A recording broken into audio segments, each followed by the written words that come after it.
ಮುಚ್ಚಳವನ್ನ ಕಿತ್ತು ಹಾಕುವಷ್ಟು. ಅದನ್ನ ನೋಡಿ ಅವರಿಗೆ ಐಡಿಯಾ ಹೊಳಿತು, ಈ ಗ್ಯಾಸ್ ಅನ್ನ ಕರೆಕ್ಟ್ ಆಗಿ ಕಂಟ್ರೋಲ್ ಮಾಡಿದ್ರೆ ಅದೇ ಸಪರೇಟ್ ಎನರ್ಜಿ ಆಗ್ಬೋದು ಅಂತ. ಯಾವುದೋ ಹಳೆ ಹೀಟರ್ನ ಕಾಯಿಲ್ ಮತ್ತು ಲ್ಯಾಬ್ನಲ್ಲಿದ್ದ ವಸ್ತುಗಳನ್ನ ಇಟ್ಕೊಂಡ್ರು. ಆ ಹಾರಿ ಹೋಗ್ತಿದ್ದ ಅನಿಲವನ್ನ ಗ್ಯಾಸ್ ಅನ್ನ ಹಿಡಿದು ಸಪರೇಟ್ ಮಾಡಿ ಅದನ್ನ ಶೇಖರಣೆ ಮಾಡಿದ್ರು.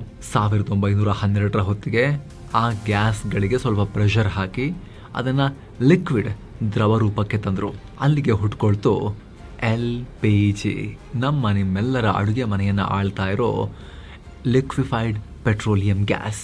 ಹೊರಗೆ ಬರ್ತಾ ಗಾಳಿ, ಆದ್ರೆ ಸಿಲಿಂಡರ್ ಒಳಗಡೆ ನೀರಿನ ತರ ಸೌಂಡ್ ಯಾಕೆ? ಸ್ನೇಹಿತರೆ, ಲಿಕ್ವಿಫೈಡ್ ಪೆಟ್ರೋಲಿಯಂ ಗ್ಯಾಸ್, ದ್ರವೀಕೃತ ಪೆಟ್ರೋಲಿಯಂ ಅನಿಲ. ಅದರಲ್ಲಿ ಎರಡು ಕೆಮಿಕಲ್ ಕಾಂಪೊನೆಂಟ್ಸ್ ಇರೋದು ಮುಖ್ಯವಾಗಿ.